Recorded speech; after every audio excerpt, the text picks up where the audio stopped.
ভাঙা রাস্তা শেষ হবে কবে রে আল্লাহ, এই রাস্তা তো আর শেষ হয় না।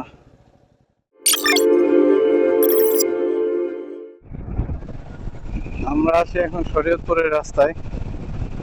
এখান থেকে শরীয়তপুর সদরে যাব। দেখা যাক যে হয়, কতটুকু চিন নিয়ে যেতে পারে ঠিকঠাক মতো। কখনো যেহেতু যায় নাই এবং রাস্তাও মানে এরকম পরিচিত কিছু না, তো একটু তো ডিফিকাল্ট হবে। আর প্রচন্ড খিদা লাগছে, সকালবেলা নাস্তা করে বের হয় নাই, শুধু একটা কলা খেয়েছিলাম। ভাবছিলাম যে ওখানে পৌঁছে খাবো, যাতে তাড়াতাড়ি পৌঁছে, 8টায় বেরোয়েছি, 10টার মধ্যে হয়তো পৌঁছে যাবো। পাটের গন্ধটা আসলে কি বলবো, আমার কাছে তো অনেক ভালো লাগে, মনে হয় যে ছোটবেলায় ফিরে গেছি। যখন ছোট ছিলাম তখন আমাদের গ্রামে দেখতাম যে আমাদের জমিতে পাট করা হয়তো, তখন এগুলো আমাদের পুকুরে ডুবাতে এরকম করা হয়তো, পাট ছাড়া হয়তো। রাস্তার অবস্থা খারাপ এদিকে। শাহরিয়ার ভাই, ঠিক রাস্তায় যাইতেছি তো এখন। যে রাস্তা, এই এক লেনের রাস্তা, এইসব রাস্তা করে না কোন দেখি, এত বছর ধরে ফালায় রাখছে। এইগুলো তো করে ফেলা উচিত ছিল আরো 10 বছর আগে। আমরা এখনো পৌঁছায় নাই, শরীয়তপুর সদরের দিকে যাচ্ছিলাম, থানা যে দিকে।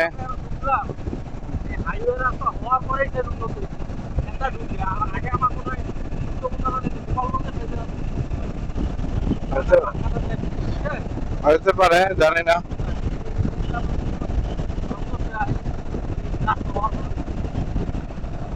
এক লেনের রাস্তা ছিল হয়তো বা।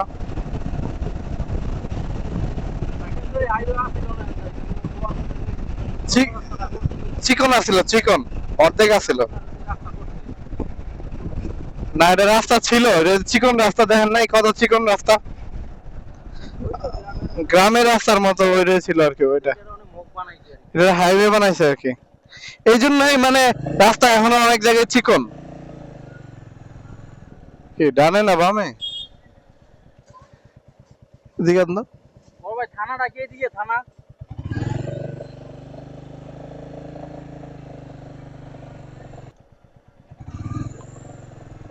রাস্তার অবস্থা ভালো না।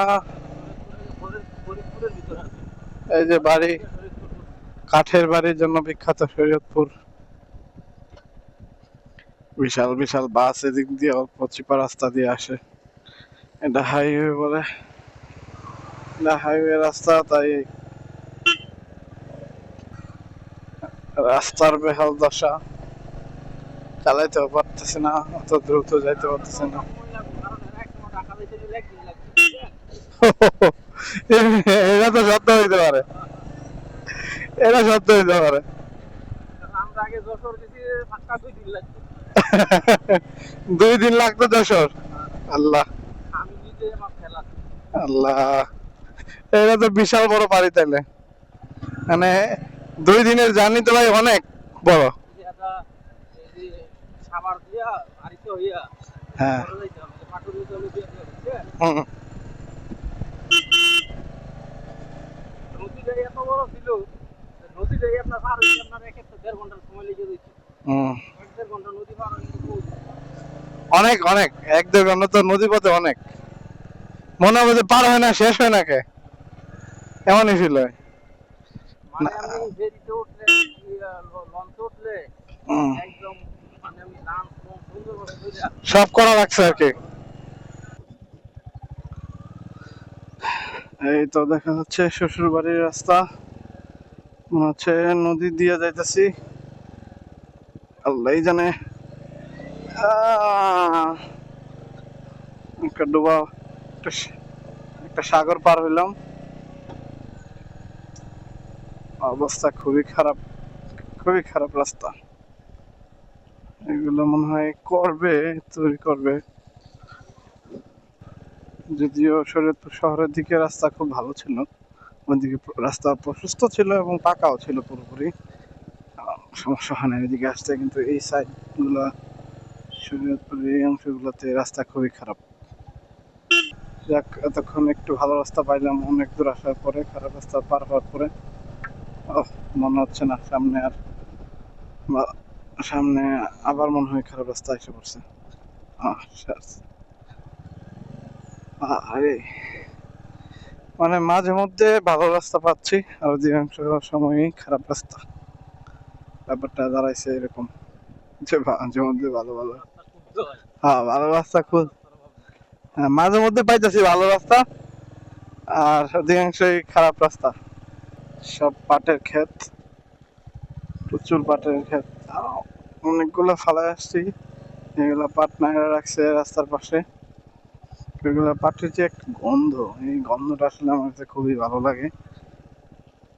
আসলে অনেক ডিফারেন্ট একটা ফ্লেভার, খারাপ লাগে না একটু। দেখছেন অবস্থাটা কি রাস্তার, মানে আমার প্রশিক্ষণ চলতেছে বাইক চালানোর উপর। ট্রেনিং সেন্টারেও এরকম প্রশিক্ষণ মনে হয় না আছে।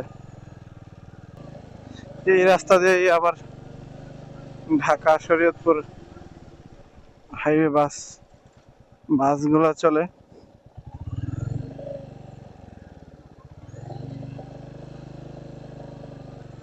মানে সাপের মতো আঁকা বাঁকা হয়ে যাওয়া লাগতেছে। আবার একটু শান্তি। আল্লাহ,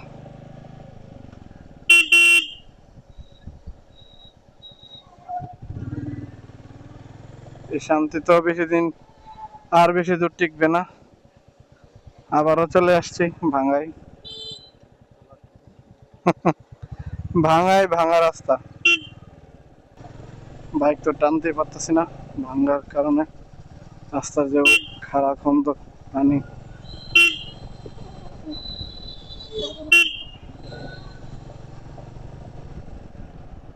এটা মনে হয় কোন একটা বাজার। এটা কি বাজার? ও, সকালে এখান থেকে নাস্তা খাইছি না, ভালোই ছিল নাস্তাটা। পরোটা, ডাল, ভাজি, ডিম।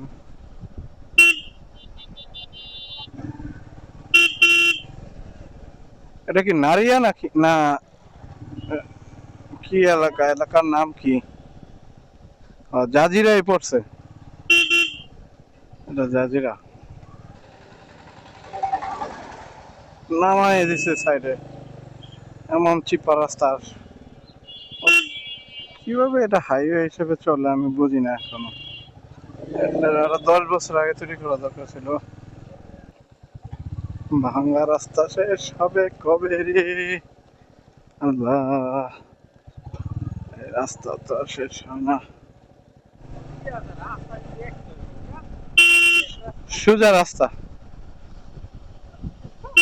আমরা তো সোজা বলতে কি না, আছে মোড় তো আছে, কিন্তু আমরা চিনলে সোজা, না চিনলে তো সমস্যা। আবারও ভালো রাস্তায় আসলাম, তার ভিডিও স্টার্ট করলাম, মেমোরি ফুল হয়ে গেছিল, অফ করে দিয়েছিলাম। এখন দেখি কি অবস্থা। এখন ওয়েদারটা অনেক ভালো লাগতেছে, ঠান্ডা ঠান্ডা, সবকিছু খুবই শান্তিদায়ক মনে হইতেছে। পুরো রাস্তাটা যদি এরকম হইতো একটানে আসতাম আর যেতাম। এখন টান, খাড়া টান হতে হবে,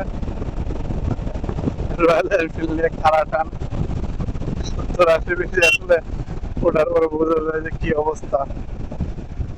এদিকে বলা যায় না কখন ভাঙা রাস্তা এসে পড়ে, বিপদ বিপদ আছে, তাই থামায় কমায় দিলাম স্পিড।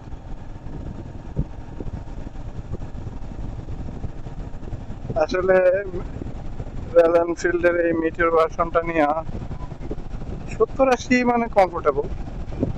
এর বেশি উঠে যেতে গেলে খুবই প্যারা খেতে হয়, কারণ বাইকটা অনেক ভারী এবং এটার হেভি ওয়েটের কারণে স্পিড কন্ট্রোলের বিষয়টা খুব টাফ হয়ে যায়।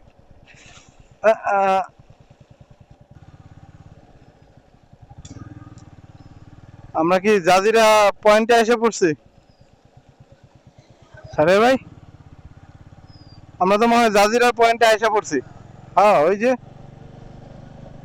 এই যে এদিক দিয়ে গেলেই তো ইলিশ খাইতে যায়।